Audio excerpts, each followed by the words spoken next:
ඔබ ඊශ්‍රායෙල් රාජ්‍යය තුළ රැකියා බලාපොරොත්තු වූ අයෙක් නම් මේ වන විටත් ප්‍රධාන ශේෂ්ත්‍ර දෙකක් තුළින් රැකියා අවස්ථා වර්ග 7ක් ලාංකිකයන් සඳහා ලබා දීම ඊශ්‍රායලය විසින් ආරම්භ කළ තිබෙනවා. මේ සඳහා අවශ්‍ය සියලුම පහසුකම් සැපයීම සහ සම්බන්ධීකරණ කටයුතු සිදු කරන්නේ ශ්‍රී ලංකා විදේශ සේවා නියුක්ති කාර්යාංශයයි. එම හේතුව නිසාම මෙම වැඩපිළිවෙල පිළිබඳව පූර්ණ විශ්වාසයක් තිබීමේ හැකියාව ශ්‍රී ලාංකිකයන් හට පවතිනවා. මෙම ප්‍රධාන ශේෂ්ත්‍ර දෙක වන්නේ කන්ස්ට්‍රක්ෂන් සෙක්ටර් සහ රෙනෝවේෂන් සෙක්ටරයි. එනම් ඉදිකිරීම් ශේෂ්ත්‍රය සහ ඉදිකිරීම් ශේෂ්ත්‍රය යටතේ ක්‍රියාත්මක වන පෙත්සංස්කරණ උපශේෂ්ත්‍රයයි. ඉදිකිරීම් ශේෂ්ත්‍රය තුළ ප්‍රධාන වශයෙන් රැකියා කාණ්ඩ 4ක් පවතිනවා. ඒ කම්බි නවන්නන්, ටයිල් මේසන්වරුන්, කපරාරු මේසන්වරුන් සහ ෂටරින් වඩු කාර්මිකයන්. මේ කියන රැකියා කාණ්ඩ 4 සඳහා අවශ්‍ය කරන මූලික සුදුසුකම් කීපයක් තියෙනවා. ඉතින් ඒවා වෙන්නේ අයදුම් කරන ඔබ වයස අවුරුදු 25ත් 45ත් අතර විය යුතුයි. ඔබ තෝරාගන්න රැකියා ක්ෂේත්‍රයට අදාළව මනා පළපුරුද්දක් තිබීම අනිවාර්ය අංගයක්. වළංගු ශ්‍රී ලාංකික ගුවන්ගමන් බලපත්‍ර හිමියෙක් විය යුතුයි. තවත් තියෙන වැදගත් කාරණයක් වෙන්නේ ඔබ මීට පෙර ඊශ්‍රායලය තුල සේවය නොකරපු අයෙක් විය යුතුයි.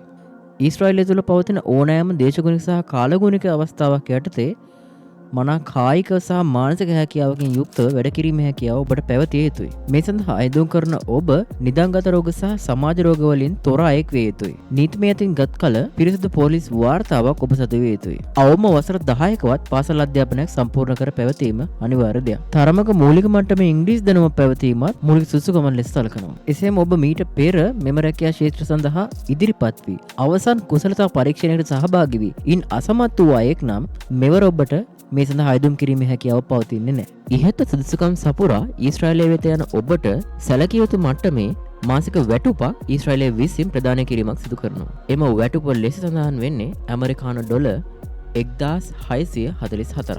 මෙම වැටුපට අමතරව තවත් අතිකාල දීමනායකතු වීමක්ද සිද්ධ වෙනවා. එම නිසා ආසන්න වශයෙන් ලක්ෂ 5කට වැඩි වැටුපක් ඊශ්‍රායලය තුල ලබා ගැනීමේ හැකියාව ඔබට පවතිනවා. මේ සඳහා අයදුම් කරන ආකාරය මෙම වීඩියෝ එක තුල අන්තර්ගත වෙනවා. එම නිසා වීඩියෝ එක දිගටම නරඹන්න කියලා ආරාධනා කරනවා. ඉතින් මේ කියන රැකියා කාණ්ඩ 4න් කුමන හෝ රැකියාවක් සඳහා සුසුකම් ලබන ඔබට කොන්ත්‍රාත් කාලය ලෙස මාස 63ක් හිමි වෙනවා.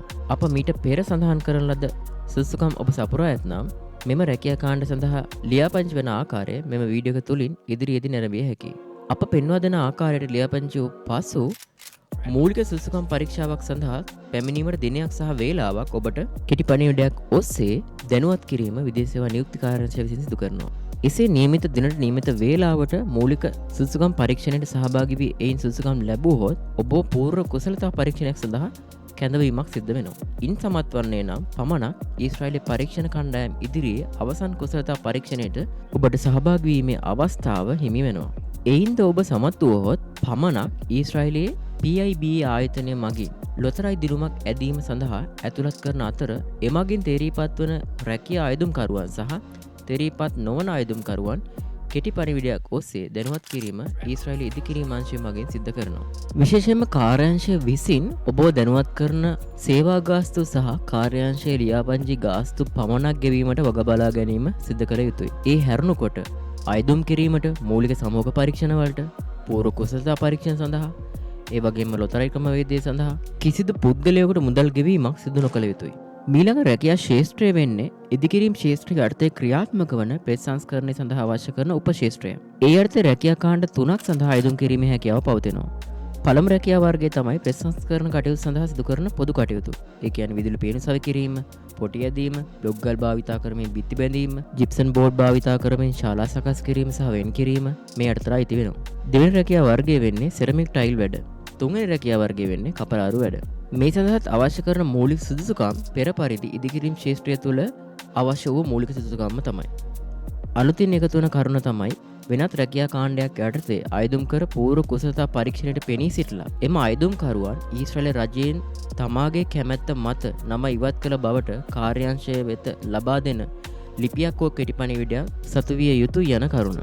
ඉතින් ඔබේ හැකියාව සහ වාසනාව මත මෙම රැකියා වර්ගයෙන් කුමන හෝ රැකියාවකට තේරුනොත් ඔබගේ වැටුප බවට පත්වෙන්නේ ඇමරිකානු ඩොලර් 1520ක්. මීට අමතරව අතිකාල දීමනාව ඔබට එකතු වීමක් ඔබේ වැඩ ප්‍රසිද්ධ වෙනවා. ඉතින් එම නිසා ආසන්න වශයෙන් රුපියල් ලක්ෂ 5කට ආසන්න වැටුපක් ලබා ගැනීමේ හැකියාව මෙම රැකියා ශේෂ්ත්‍රයේ සතුයි.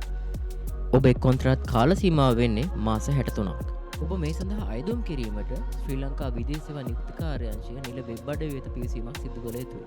එසේ පිවිස වෙබ් අඩවිය පහළටම වන්නට ගොස් වීඩියෝ දැක්කන ආකාරයෙන් රටවල් කිහිපයක එනම් ඊශ්‍රායලය ජපානය සහ කොරියාව සහ අද යන නාමයන් වලින් දැක්වෙන කොටස වෙත ගමන් කළ යුතු. එහි ඊශ්‍රායිල් තෝරා රීඩ් මෝ ක්ලික් කිරීම මගින් එහි ඇතුළට ගමන් කළ හැකි.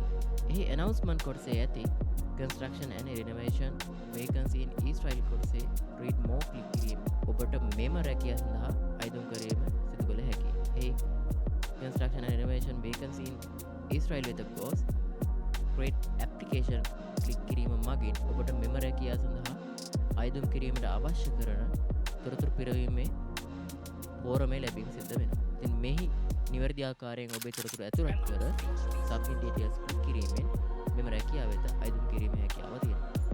ඒ සෑම විටම ඉංග්‍රීසි කැපිටල් අකුරු පමණක් මෙම පිරවීම සඳහා භාවිත කරන්න කියලා තමයි වෙබ් අඩවිය තුලින් ඉල්ලලා තියෙන්නේ.